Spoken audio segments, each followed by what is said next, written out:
We are heading into the second half of the 2012 FIA World Touring Car Championship, rounds 15 and 16 of the 24-race series at the Brazilian track Curitiba. We visited this every year of the championship, and in recent years it's been a happy hunting ground for the front-wheel drive fraternity. Chevrolet's Rob Huff and Alain Menu winning races last year, and Rob Huff the lap record holder. On board on the formation lap at Curitiba with our Yokohama Independent Trophy points leader Pepe Oriola, the Seat Turbo driver, with slightly different look to his car this weekend because Fernando Monche is in identical light blue and white 20 racing livery. There is Oriola, and you can tell the difference from the front because he has got the red and yellow stripes of Spain going up the bonnet, reminiscent of the way that the BMW used to have for their national flags for their drivers when Priaulx, Farfus, Jürgen, Dirk Müller and so on were in the cars. Here is our pole man, Ivan Müller. This is fairly familiar territory now for Chevrolet. It used to be that at the beginning of the season they would come here and come away with no points, but in the last 2 or 3 years, particularly since the introduction of the Cruise, they have really started to mop up here.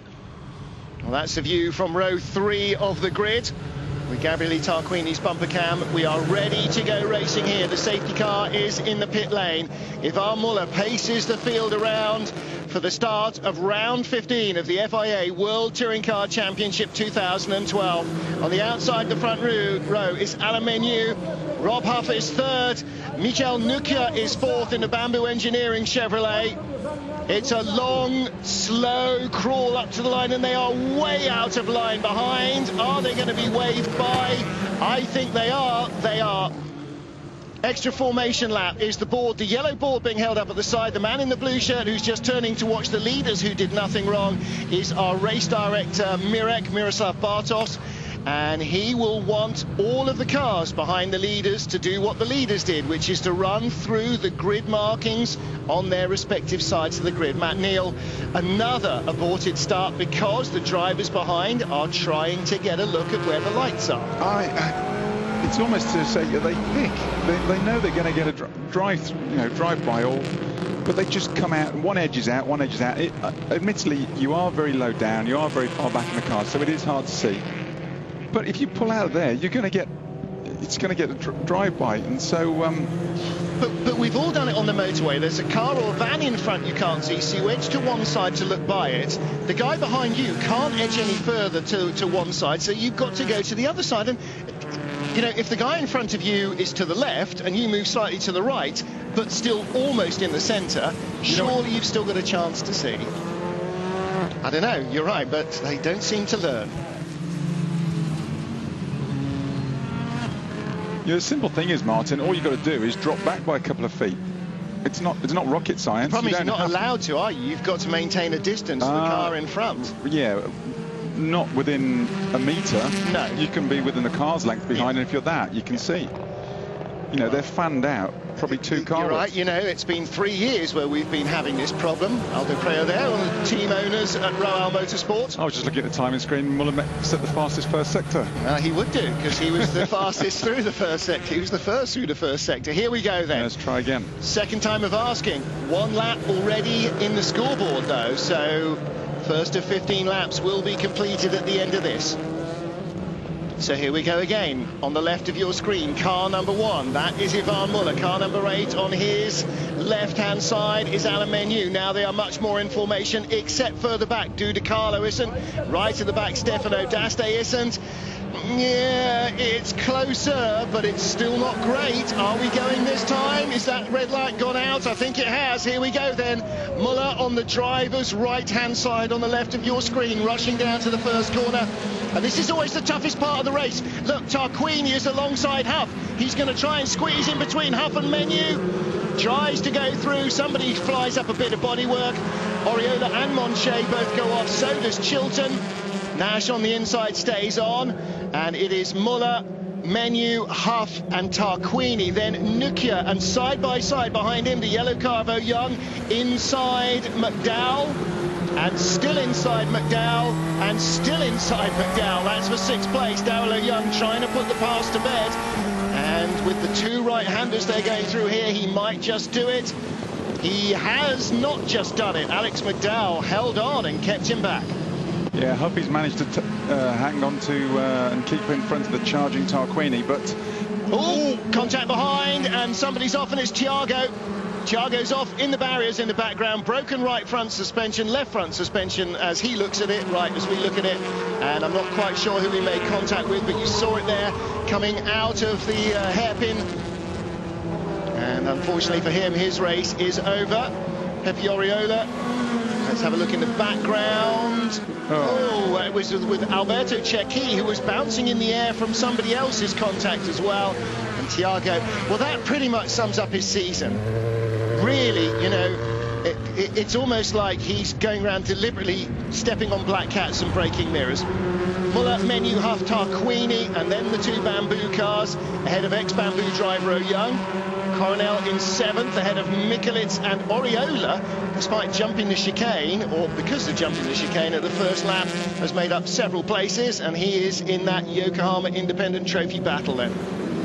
Yeah, just going back, Huffy's managed to keep Tarquini back, but he needs to get onto the first two. If he lets Muller and Menu settle down, then he's going to be stuck in 3rd, but it all depends on how well his car's working for him. And in is Alberto Cecchi. He's at Royal Motorsport, Tom Coronel's teammate. And Thiago trying to get his car to move, but he's obviously not seen what we've seen, has he, boys and girls? Because we know that the left front wheel is doing nothing for him, and it's basically going to act as a massive brake if he tries to drive. I reckon he could be aware of that already, Martin. What he's doing is if he puts it in a dangerous place, they'll have to pull out a safety car and they'll have to recover his car, and they could then work on it. Well, the other thing, yes, that's exactly right. Or drive it back to the pit lane. You know, it's only about 300 metres, and then they've got the whole of race 1 to try and repair it so that he can start on the grid as opposed to right at the back, because he was in 8th place. He should start 3rd for race 2. So yes, he's desperate to get back. In fact, he'd be better off trying to drive back on the grass rather than get onto the track. Huffy just pumped in the fastest 3rd sector of the race, so he's getting his car to work for him now. And Menu, the fastest 1st sector, so they're both towing up behind Ivan Muller. Yellow flags out in the 2nd sector, as you can see. Looking back now from Tom Coronel. Lots of Dutch cheers up in Aberdeen. Come on, Daddy. That's the independent battle right behind, and the independent championship battle right behind as well, because Norbert Mikulits 2nd in points, right in front of Pepe Oriola, who's 1st in points. What Mikulits and Coronel have absolutely got to do now is not have a fight. Mikulits shouldn't be fighting Coronel now. They're just safe enough from Pepe Oriola. He can't have a lunge from there. The BMWs need to bide their time a little. Mikulits needs not to burn his tyres out or overheat his engine trying to get by Coronel, and so as the race progresses they might have a chance. In the background, Thiago's being towed away. I have a feeling his weekend just got a whole he carried a good bit of momentum there. But surely Mikulits is going to be he's going to be concerned with Oriola for the Independence Championship. Yes, he is, and Oriola is close enough to have a lunge now. Goes through into the last corner. That Turn 8 is just fatal for the BMWs. They can't get the power on through that uphill S's, and it just leaves them gasping around the final corner. And the front-wheel drive cars can nip inside, as Oriola's just proved. But down the straight, let's see if Mikulits comes back at him, shows him the nose. I'm still here, I'm turning in, I'm still here. Well, Oriola shouldn't have been going for the apex. He knew that Mikulits had an overlap, partial at least. That's how you lose wheels, Matt. Yeah, they were both lucky to get away with that. I mean, I couldn't believe he left the door open for him. But the BMW, it's interesting, the two differences in the cars there, because the BMW's seems to have a much lesser, or it has got a much less lower drag factor. Yeah. So at the second half of the straight, it will pull up on you. But the Eureka engine they've got in those Seats is very strong. I mean, it's a good unit. Absolutely right. There's a mighty piece of kit. It has really transformed Seat's fortune this year, and it's interesting that there's still a little bit of suggestion that Seat might come back with factory-blessed cars again next year. Muller's responded with the fastest lap, last one, so he's put his head down. And if we're in Muller's boots looking out, that's what we'd be seeing, isn't it? You know, he's got Menu and Huff right up his bumper. There's no gaps at all between them, barely a car length. Tom Boardman looks inside. Whoa, and squeezes by Mehdi Banani, and is that Stefano D'Aste? It is. Well, it looks like the Vika Sport team have done something. Special Tunings, Tom Boardman gets by, and D'Aste's going with him, so they're bump drafting in pairs down there, and they are leaving Mehdi Banani out on his own on your right-hand side. And in fact, he needs to be careful, the Moroccan, because if he tries to turn in, look, there's just a solid wall of metal on the inside. He somehow managed to squeeze in front of D'Aste, but both the Fords and both of the extra BMWs are there as well. That's a big old tussle.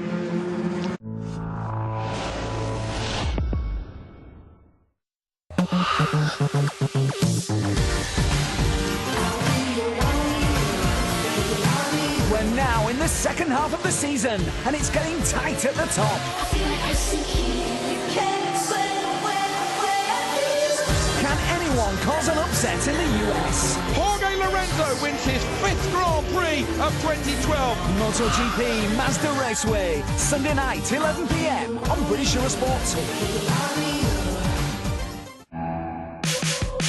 Discover this month's great sporting events available on the Eurosport Player mobile application. So you don't miss out on any of the action, the mobile app gives you full live streaming access to British Eurosport and British Eurosport 2. Watch your favourite sports and stay connected when you're on the move. Because sport never stops, Eurosport Player is also available on Mac and PC. Eurosport Player, all sports, all emotions. We are the home team. We will shine. We will take care of the details. We will hold our breath. We'll keep the tea coming. We will live for every second. We will play our part in history. We'll be ready. We'll be one team. We'll never stop dreaming. And we'll watch every moment. Here's to the home team making the nation proud. From just one supporter of London 2012. Scars from off my back, I don't need them anymore. You can throw them out. Keep them in your mason jars. I've come home. I am easy for everyone. I am a D3200. I am a Nikon.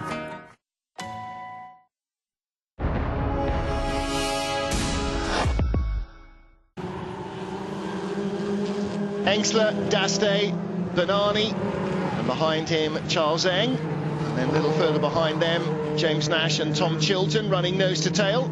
So you've got a little clump of BMWs, a pair of Fords, in front of them you got a quartet, no, a trio of Seats with Oriola, Monche and Dudicalo.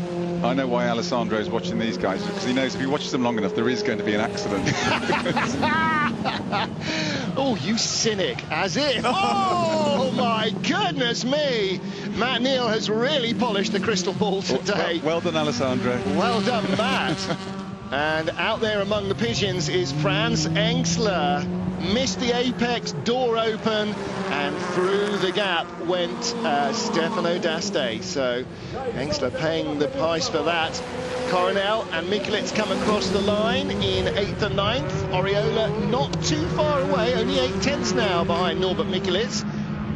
And then you can see the next couple of Seats, Monche and Dudicalo.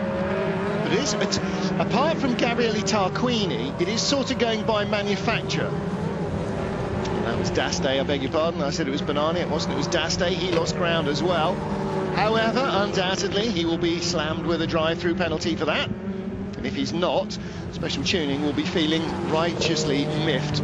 Another massive lock-up from Daryl O'Young, but he's still in 7th and still in front of these two BMWs.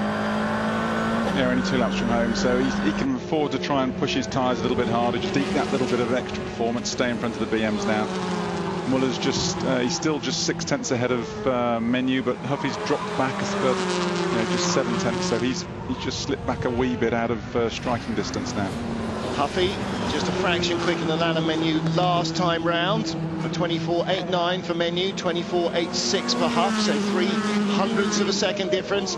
Muller though 24.79, so a tenth quicker again than his teammates and rivals on the last time round. And this time at 24.6, 24.6, 24.6. We're talking hundreds of a second between the three of them, Matt. Yeah, the problem is the cars are so evenly matched and the drivers are also evenly matched as well. So it's very difficult. If you don't start on pole, it's very, very hard. You're right, you've got three of the absolute best touring car drivers in the business in absolutely the three best touring cars on the planet. And so, yeah, generally, the guy that starts in front has got to give it to somebody else for them to win it. Yeah, we want to get this one out of the way, get to race 2. Mix them all up. Yeah, well, I bet it'll take 2 laps before Muller's in the top 3. No, I bet it'll take 1 lap before Muller's in the top 3. Muller will either be in the top 3 on the first lap, or he'll be off on the first lap. Incident between Daste and Engstler under investigation. Dear oh dear, you saw one replay of the Tom Boorman incident and he was pinged. How can that not be pingable? Last lap anyway for Ivan Muller, and showing absolutely no sign whatsoever of handing this away.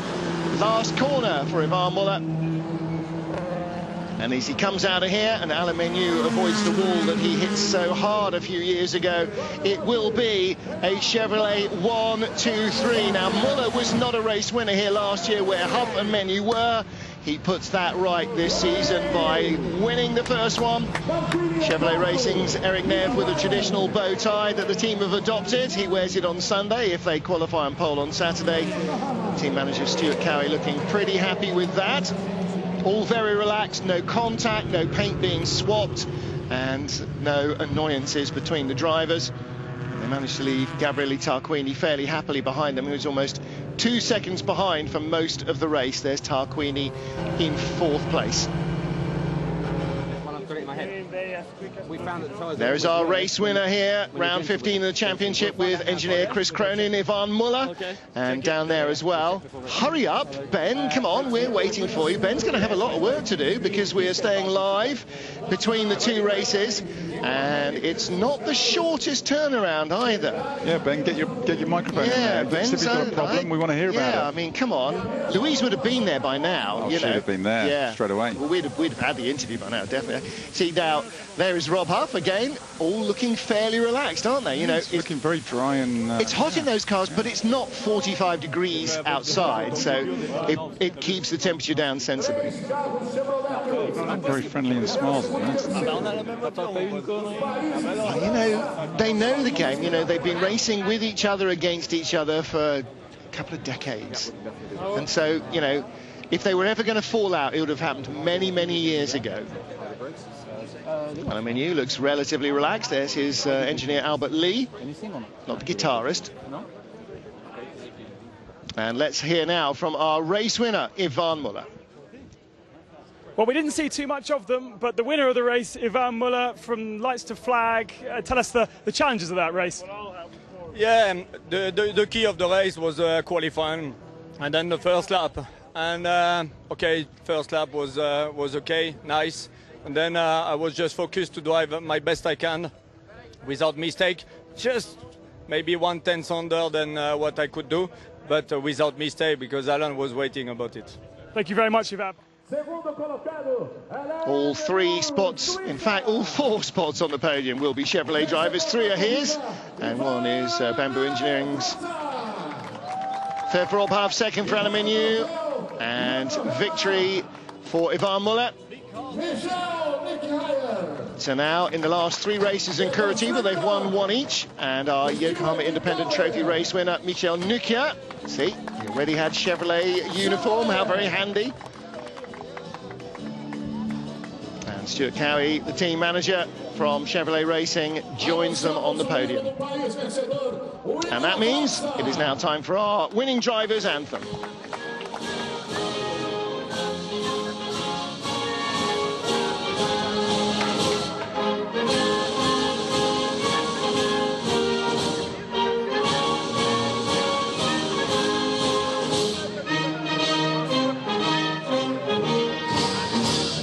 Non, moi j'ai rien.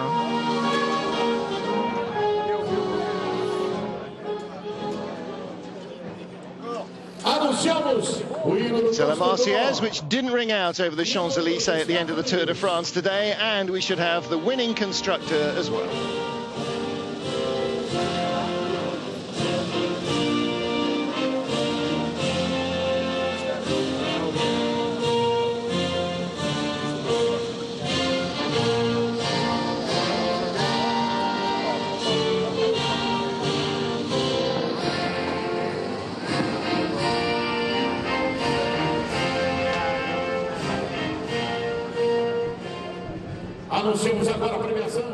So for Chevrolet, the winning manufacturer, the American anthem. And now our trophies will be presented.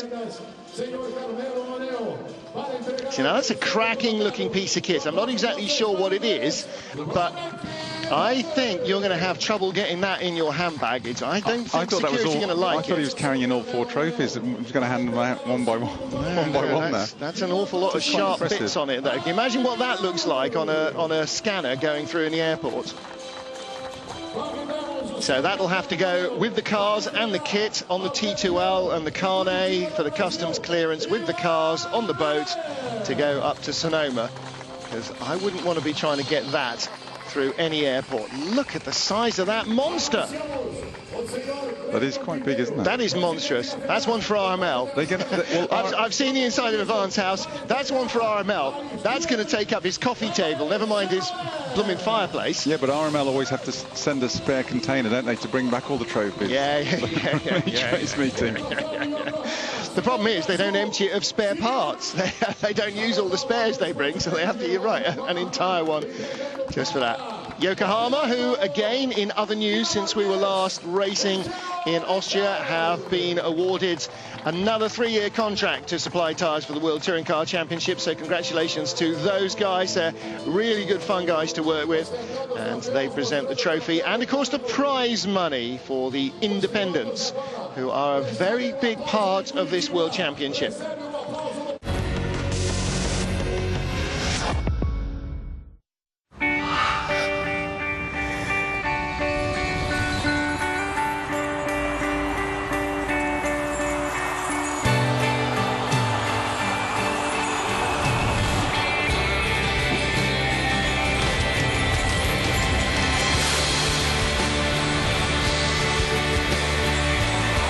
London Olympics opening ceremony. Friday 9 p.m, live on British Eurosport HD and Eurosport 3D. I am made of sport. Essex.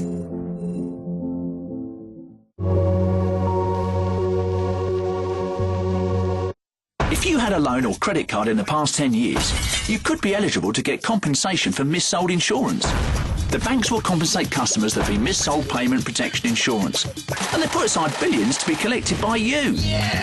And him. And her. He's already had his.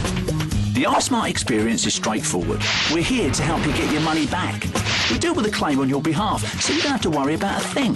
It's easy. Go online and fill out our unique iSmart application form. Once you're ready, print it, sign it and send it back. That's it. Or if you want to chat, just give us a call on 0800 862 0736. We'll send a form. Sign it and post it back. And relax while we deal with your case. We could then send you a refund. As easy as that. The banks have already put aside the money. How much of it could be yours? So don't delay. Apply online or call us now on 0800 862 0736. Think smarter. Think iSmart.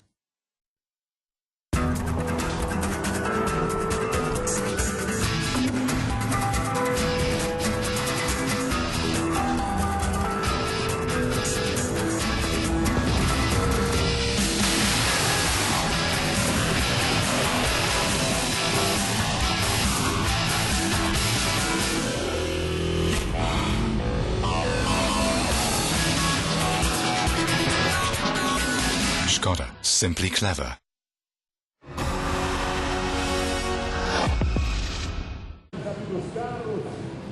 So cars on the grid, There are 20 of them, one in the pit lane, and that is Darrell Young. We haven't seen his car at pit exit. I am hoping that it is in one piece with a gearbox attached and at the pit exit, ready to make the start. Would be nice to see that for confirmation. Cannot see that from our TV commentary booth because we're too busy looking at the same pictures as you are. There's Eve, being filmed by Thomas. Seems overkill to me. One of them could at least be looking for a yellow special tuning. Tom is up after the grid girls, I'm sure. No. It's far too professional for that. Away we go then on our warm-up lap, the final green flag lap. And starting 10th on the grid will be Chevrolet's world champion,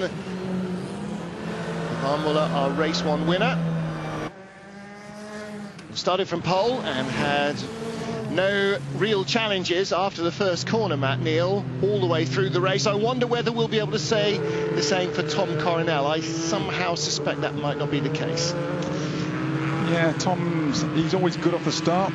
But I think last year he did get involved in a few skirmishes in the opening lap. I mean, both these BMWs, you say about trying to work together, I would say you've got no chance with that. They're separate teams, and they're under the BMW umbrella, but there's a pecking order. Or at least Darrell's going to make the start down the pit lane. That's a good thing. And the reason why he's not been sat at pit exit with the engine running for the last 5 minutes is that he doesn't want the car to overheat, because they are designed to be cooled by moving through the air, not by having an electric cooling fan like your normal road car. And as importantly, he doesn't want his tyres to get cool. That's very true. His tyres and his warmers. Very true indeed. So they'll just be going through their systems now. That we've heard in some of the Formula One coverage where their engineers have been monitoring their engine. These guys haven't got that luxury of the monitoring, because you're not allowed car to pit telemetry, but they'll want to make sure their engine's in the correct temperature. They'll want to make sure the brakes are up to temperature. They want to make sure that they're doing a standing start, so they want to make sure the clutch is warm enough. So there's a varying amount of things that they'll be going through, trying to make sure that they're up to temperature, under temperature, the gearbox is all right and everything. So just by the time they get round onto the start grid. On board with Gabriele Tarquini, and again, going to be well worth watching. 3 rows back on the left-hand side as we look at it from the first corner, back to see what Tarquini's start is going to be like. And on board here with car number 23, Tom Boardman. I knew I'd say that. Tom Chilton, sorry, Al. At least he gets to see him. And of course I said Tom Coronel, but it won't be Tom Coronel who starts on pole. It will be Norbert Michelis. Either way, I don't see the BMWs on the front row, whichever of them gets the lead at the start, having an easy time of it, because there's a lot of competition. Thiago Monteiro running through, heating the tyres and using the brakes to keep some air temperature in them. As the cars roll onto the grid here. One in the pit lane, Darrell Young. The rest will take up their grid spots for race 16, the standing start here in Brazil.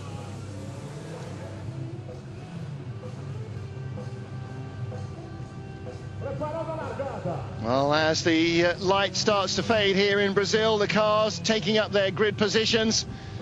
Gap on row 2 where Darrell Young should be starting 4th. He's in the pit road, but on the right-hand side, on the front of your screen, Norbert Michelis, the orange and black car on pole.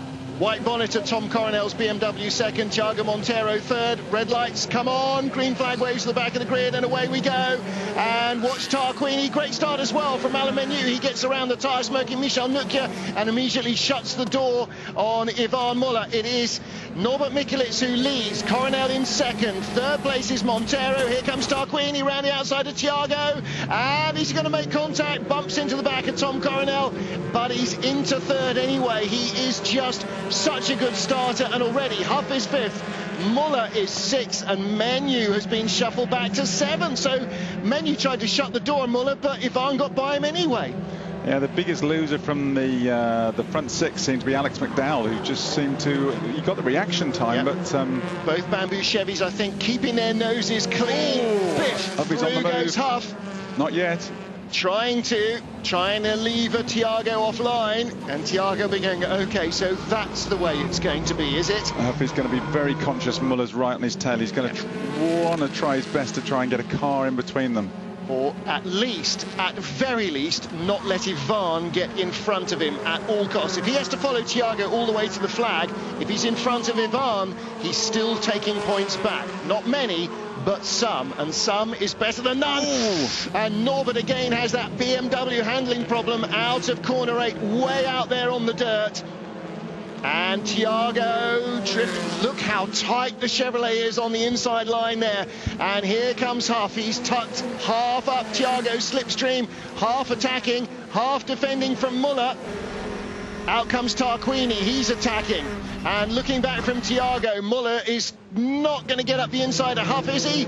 No, this is not about the Seats in front of us. Menu tries to go around the outside and just squeezes in, and Ivan has to roll off the throttle a little there instead of picking it up, just to avoid turning his teammate around his nose, because it would have put Menu out, but it also would have delayed Ivan. Now there you go. I was surprised that Montero always done Coronel. Having a go on Coronel, yes. So the BMWs having trouble with their tyres, and you hear a little squeal there from behind.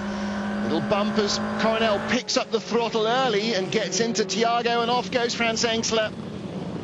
Well, he was in the group in 13th with Oriola. McDowell, who was down in 14th place, Alex McDowell, after starting, what, 5th?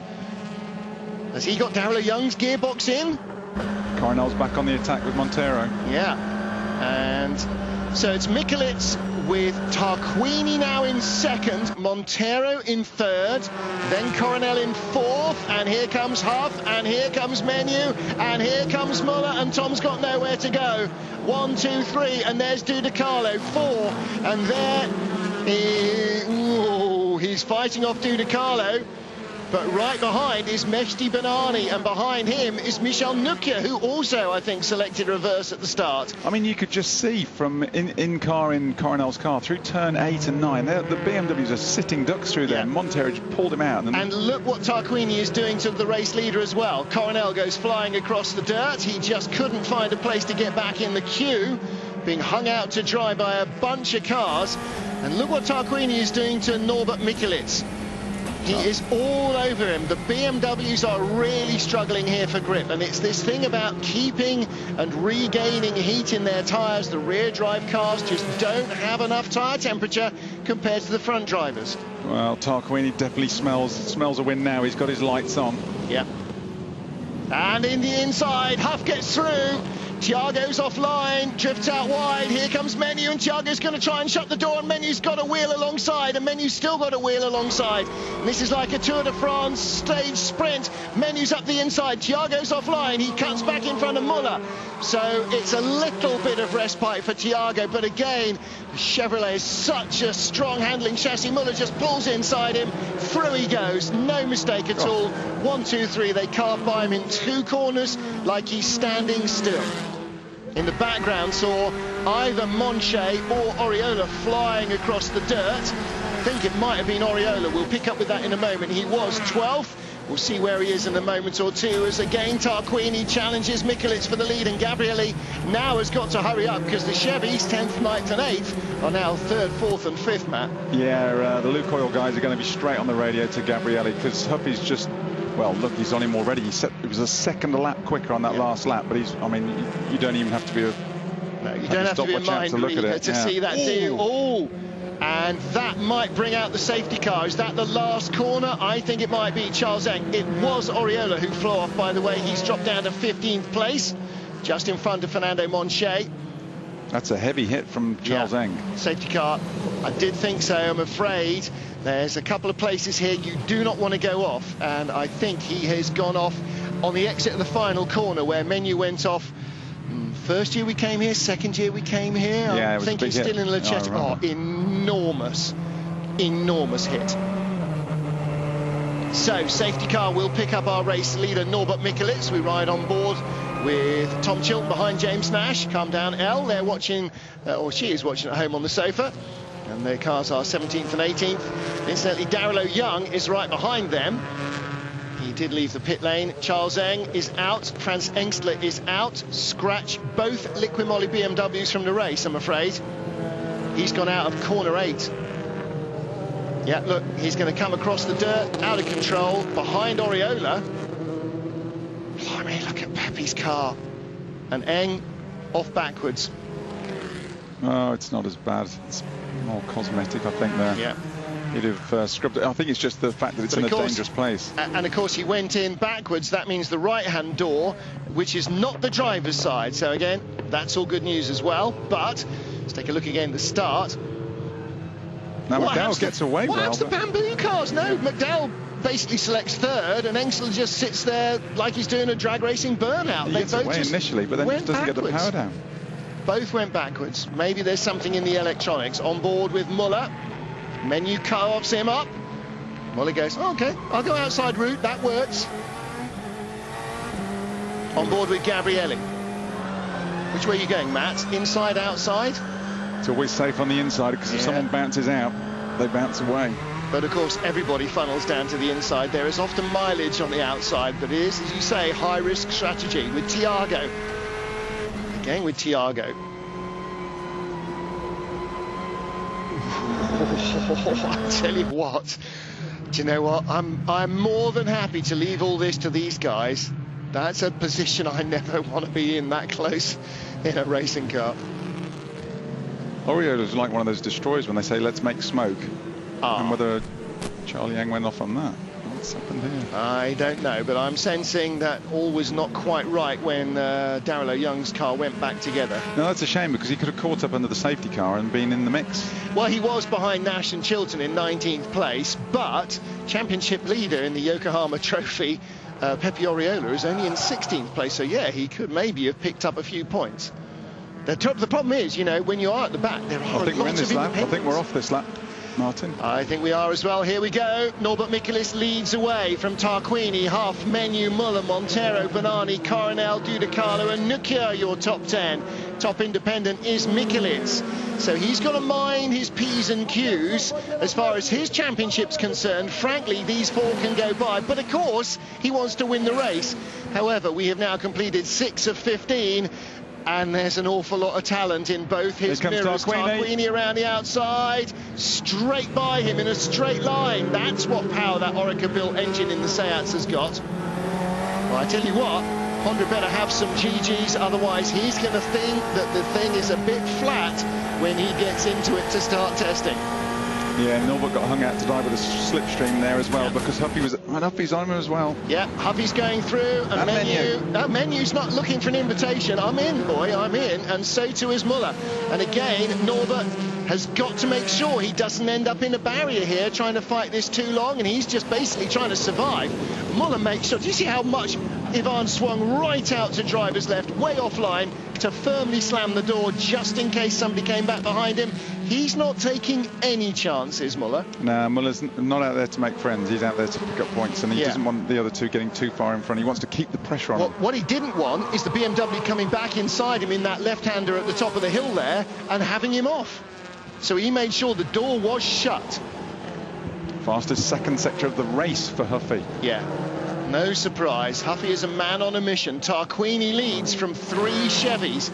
I think we are looking at a Chevy 1, 2, 3 again in this race. No, I reckon we're going to see it. This could unfold into a nice little scrap here. Gabrielli's got to hang on for 8 laps, and well, unless there's shades of Zolder again where he keeps the door so firmly shut that Huff ends up going off trying to get by him. Yeah, but I don't think there's I mean, Huffy's had a pretty rough time when he's been trying to get hold of past Gabrielli in the past. So well, there was Zolder, and then there was China as well, when Gabrielli was leading and Rob was the lead Chevrolet trying to get by him. So you're right, he has to be careful, but he can't be hanging around too long because he's got 2 impatient men in blue and white cars right behind him. And all those 3 cars in 2nd, 3rd and 4th are all a good half a second a lap quicker than that Seat. Yeah. All they've got to be able to do is prove it, of course. And they can only do that by getting by Gabriel. Of course, now, if Rob can somehow engineer getting by Gabrielli without Alain getting by, then that holds up Menu and that holds up Muller, and that will help. But problem is, once Rob's got his foot in the door, the other 2 are so close, they're going to come streaming by as well, unless Gabrielli pulls one of his master strokes at the first corner again. And God knows he's got a few tricks up his sleeve still, the old boy. You don't get to be a world champion in your late 40s and still racing as a pro driver and still being signed up for more seasons as a pro driver in your 50s by being a bit rubbish, Gary Tarquini has got more tricks than David Copperfield, and Cherki in the wall very hard indeed. Now he was battling further back with Boardman, Monche, McDowell in that area, so safety car will have to come back out again, I think. No, I reckon he'll get to the end of the pit lane, Martin. He might be able to... Oh, no, he won't. No. Again, driver's side is left. Now let's have a look further back. Oh, it's Dudicalo. He bounces up. He makes contact with the back of Duda's car, trying to go around the Russian, and slams into the pit wall. So McDowell was right behind a spectator, and he bounced off Dudicalo, going for 10th. That would have come as a fair old hit, that would. Yeah. But again, luckily, on the far side of the car, because they're left hookers, what can you do? Answer, not an awful lot, I'm afraid. Again, lots of work to do there. Well, no safety car boards yet, so yellow flags in the final sector. Boy, they're not hanging around on that straight, and as we saw, they're trying to overtake people on that straight. They need to move that car. I don't think it's going to be safe to leave it there for another 6 or 7 laps with this going on. This is a world championship. You can't just expect them to use the only viable overtaking opportunity as a slow pass by. Tarquini comes down the straight. They'll all see what the drama is, where the car is, but you know, you've still got to allow these guys somewhere to race. They've got to get the car shifted or safety car. And you can see the snatch vehicle in the background has been scrambled, so hopefully by next lap it'll be gone. Meanwhile, they're green again in the braking area. Tarquini holding off Halfand. Thiago couldn't quite get it stopped there. And you've got to wonder whether he was pumping the pedal a lot in the pit lane and on the grid. Got to wonder whether he's got a long brake pedal that's just caught him out.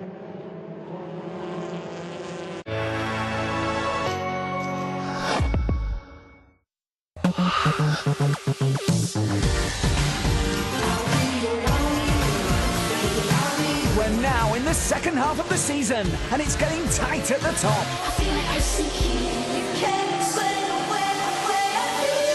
Can anyone cause an upset in the US? Jorge Lorenzo wins his 5th Grand Prix of 2012. MotoGP Mazda Raceway, Sunday night, 11 p.m. on British Eurosport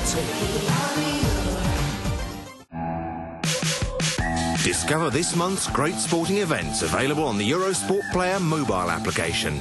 So you don't miss out on any of the action, the mobile app gives you full live streaming access to British Eurosport and British Eurosport 2. Watch your favourite sports and stay connected when you're on the move. Because sport never stops, Eurosport Player is also available on Mac and PC. Eurosport Player, all sports, all emotions. We are the home team. We will shine. We'll keep the tea coming. We will hold our breath. We'll never stop dreaming. And we'll watch every moment. Here's to the home team making the nation proud. From just one supporter of London 2012.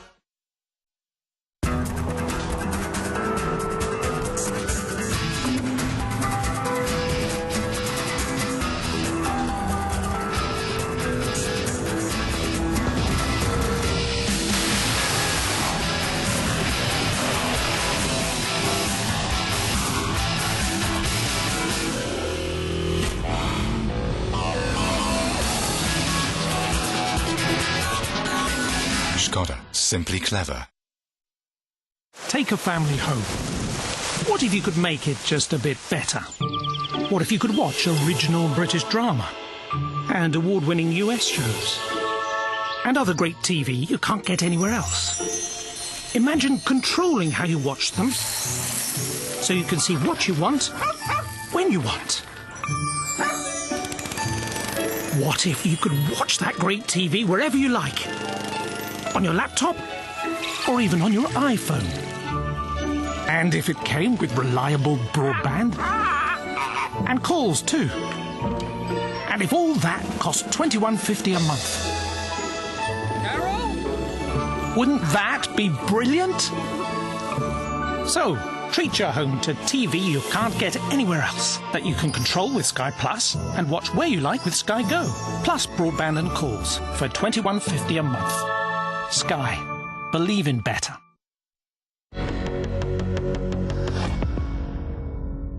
So this is 6 down to 10th. And as you see, they come across the line, covered by a fraction over a second. And Huff is going to have the long run round the outside. Oh, he's going to be braver. Yes, had to. He had the slipstream, he had the run on Tarquini, and just got the run out of the final corner. Matt, you will know as a driver, you know when you've got the momentum and when you haven't, and he knew then, and he had to exploit it. Yeah, it's brave going around the outside of Tarquini, though. I'll give him that, but he had to do it. And here comes Menu's favourite corner for overtaking, turn 4. He has passed, I think almost every car he's passed has been down in turn 4. Doesn't get through, and this is where Huff might get a chance to escape. Now Muller really is going to start to get aggressive with Menu if he's stuck away from Huff another place. Rob Huff leads the race for the first time. 10 laps completed. We're on 11 of 16. And further back, wheel to wheel, Mehdi Banani is inside Thiago, who's on the dirt, and he's coming across the grass, and this is Shades in qualifying. Oh my goodness me, how did he miss that? Wow. Luck or judgment, I'll give that a 50-50 call. Tom Coronel had a big backup there, I think, to try and avoid getting hit by Thiago, and somehow Thiago slotted straight through the gap. Still going. Yeah, wow, look at this again. Out there on the beach, no grip on the sand, even less. Watch his front wheels as he's steering. He'd get a job for Cirque du Soleil doing a trick like that. I tell you what, he could get a job in the X Games. He could do a pretty good job in the X Games Rallycross with skills like that on the loose. I know, us too, guys, us too. How did he fit through that gap? And that's not even their cars. That's how much racing fans they are in this paddock. Now, I reckon Muller, seeing Huffy up front, is going to start getting agitated now. He's not going to want to drop too many points. He's had a great first race and a win to stretch the points out. If he thinks Huffy's going to get a big handful of points back on him, he's not going to like it at all. But there are still 8 races to go, and Huff's only 2 places in front of him. 3. No, only 2. Oh, yeah, oh, okay, 2 cars, yes, you're right. Yeah, 3, yes. Oh, yeah, you can count, I can't, yeah. But, yes, you're right. He isn't going to like it. No, I don't think Menu's even got a lap to get by Tarquini. I think Menu's time ran out the instant Huff got by. And as we've seen before, again, you know, this year already, if there's even a chink of daylight in the door, Muller's right in. Huff, fastest race lap, 124.2. Yeah, he's pinned his ears back now. Yeah, well, he's in clear air, and he's leaving Tarquini to sort out the other boys for him. Gabrielli, thank you. Arrivederci, up goes Menu, and he leaves Gabrielli to deal with Ivan, and then Gabrielli bouncing over the curb slowly there. Ivan is going to gobble him up down into turn 4. Looking back from Tarquini's on board. Watch, Ivan is going to come up the inside into turn 4. There can be no question of it now. Mikulits is behind in 5th place. Ivan does not go inside turn 4, but Gabrielli can't hold the line. Further back, this is the battle for 6th. Still Benani in the BMW. Ahead of the first, the red and white Chevys. That is Nukia in 7th. Then Coronel in 8th. And McDowell in 9th. And still, well, that's 2 corners Muller hasn't got by Tarquini. Down to the hairpin. Another fastest lap. Good run going. Sounds a little bit out of sync with the pictures on the onboard, but you get the drift. Yeah, Huff, very quick indeed in front. No fastest sectors yet, though, on this lap. Looks like he may have just put that jump ahead, get a second clear, 2.5 clear, and then leave that little gap. On board with Muller, down the straight. Hasn't got the run on Tarquini. Oh, and Daste had a massive moment, in fact, had a dozen massive moments like that in qualifying and free practice, and he's back on again and trying to drive inside Monche, and behind is Oriola. Watch him. What a horrible weekend for Oriola. Daste, Monche, Boardman, Dudicalo in front of him in the independents. So is Nukia, so is Coronel, rather Bernani there. This is the battle for second in the independence category. Nukia goes through. Nukia still in front of McDowell and battling with Bernani. Lead independent is Mikulis in 5th. This is a battle for second in the Indies and 6th overall. That's going to get ugly. It's going to get ugly. They've dished it out to each other in the last couple of corners. Yep. And the grip of the BMW starting to tell now, is it? Is Coronel now going to be able to insinuate himself in this battle? And Nukia late on the brakes, as we've seen so often. The Chevys can out-corner and out-brake pretty much anything. They can work marvels with the crews, turning in under braking. And McDowell, he's got Montero and Dudicalo both trying to come by. Montero using the beachy side of the track again. McDowell can't hang on. Shuts the door on Dudicalo's red and white Seat, but the black and white one, even with its old engine of Montero, has gone by. Thiago is fired up. He's in the points in 10th. Huff goes quicker again. 1:24.2. 3 laps in the 24.2. That is on the trot. Yeah, Tarquini a 1:24.3 behind 1:24.4s and 5s for the other Chevys. And look at this, Nukia again having a run at Bernani for 6. Oh, yes, back out of that, going around his nose into the first corner. Good choice. Nukia's been in the Scandinavian touring cars there, and they don't mess around. Yeah, they don't. Prisoners not taken, you're saying? It's not for the faint-hearted. Who's smoking? That's McDowell, surely. McDowell's right rear. Yeah, it's tyre smoke. Yeah. Bit of bodywork rub there, maybe from contact with Dudicalo. He should get away with that. It's not too bad. Well, neither front nor rear arch looks particularly damaged. Yeah, it's just been pushed back against the tyre, so or pushed forward against the tyre, so it shouldn't be too bad. So there's a sharp edge in there that's gouging a hole through the tread, but that seems a little unlikely at the moment. Dudicalo moving up the ice, getting a bit forceful in Ivan. A bit of a tail slide for him. He likes his car loose set up, doesn't he? Tuffy just needs to stroke this home now, 2 laps. Well, the interesting thing for me, Matt, is that he is extending his lead not over Tarquini anymore, but over his teammate Alemaniu. All right, and Oriola's given it up as a bad game. He did, but only by under a 10th a lap, and now their status quo, literally, there's 300ths of a second. Well, he's a second and a half apart going on to the last lap. He doesn't need to try, because Menu and Tarquini are holding Muller at bay, and he will close on both Menu, or he'll pull away from Menu, but close on Muller. So he's made the break and he's stuck with it. And Menu can't close. If we can finish like this is great news for us watching the championship, because it pegs Muller back a little bit, brings him back to both Menu and Huffy, who are going to score points on him. So. And Oriola, the Yokohama Trophy points leader, giving up the uneven and he clearly felt, frankly, dangerous battle of trying to get his car around this track, has parked it. So he will score. I'm not sure if he will score. Have to add up the number of Yokohama drivers in front of him, but I'm not sure he'll score in the Indies in this race. Not a good weekend for Pepe Oriola here in Curitiba. Muller's going to have one last go. One thing you can tell with Muller, you do know with Muller, he will never give up even to the last corner. Yeah, once you've gone by the checkered flag, you might have a chance of hanging on to your position. Up until then, all bets are off. But, you know, we talked about it before, he and Gabrielli really respect each other. He's not going to have Tarquini off. As I say that, he probably will. Here comes Huff. Menu in second, Tarquini will be third, so there's no Chevrolet 1, 2, 3, but Huff takes victory. He won race 1 last year, he wins race 2 this year. And Chevy with a 1, 2, 4 result. Mikulic's 5th is the top independent, ahead of Nukia, Coronel. And what happened to Nukia and Bernani? Where's Bernani's gone down to 8th? So there was a sort out between Nukia and Bernani somewhere on the last lap that we didn't see. In fact, in the last 2 or 3 corners that we didn't see. And everybody in the RML garage starts to breathe again. Whose teeth am I using today? Championship gap down to 17 points. That's a big change. And Tom Chilton parking his car at the end. He was in 16th place.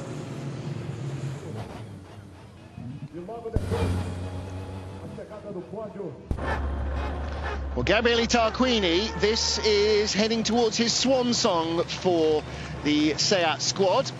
He will race for the Sunred team through to the end of the year, we understand, but Thiago Monteiro may well do the last 3 races with his new team, Honda. Well, Ben Constanduros is down with Rob Huff. Let's get our winners' first thoughts. 2 guys that are very, very happy with their performances. Firstly, winner of the race, Rob, a very significant move to get past Gabrielli there. Yeah, we needed that. That was, yeah, I think that was probably one of the best moves I think I've ever done. It's not often you go around the outside of Gabrielli, but the car was awesome. We changed the car. Duncan, my engineer, helped me change the car. The boys, mechanics, did a fantastic job, and the car was awesome, absolutely awesome, and I could just put it where I wanted to. Yeah, there was no way I was going to get past him in the straight because we just we didn't have the power on him, but I could see he was braking quite early, and I thought, we've got to do it. I had a bit of a gap from Alan, so we had to go for it, and it came off.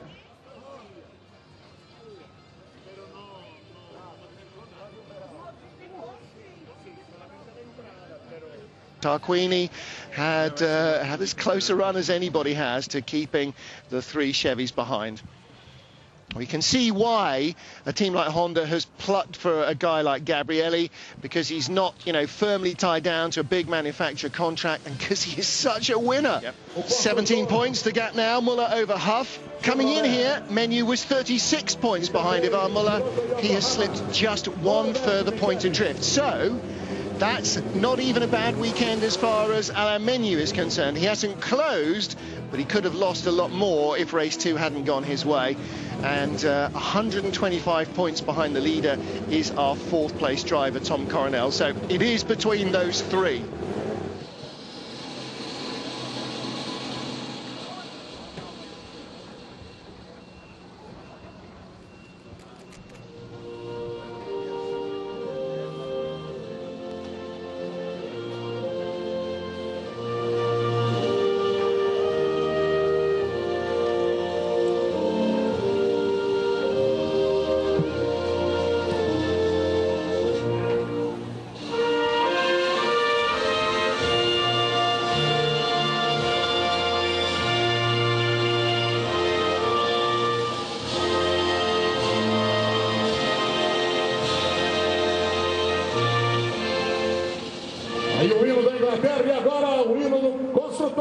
So the British anthem rings out for Bradley Wiggins on the Tour de France and for Rob Huff in Curitiba.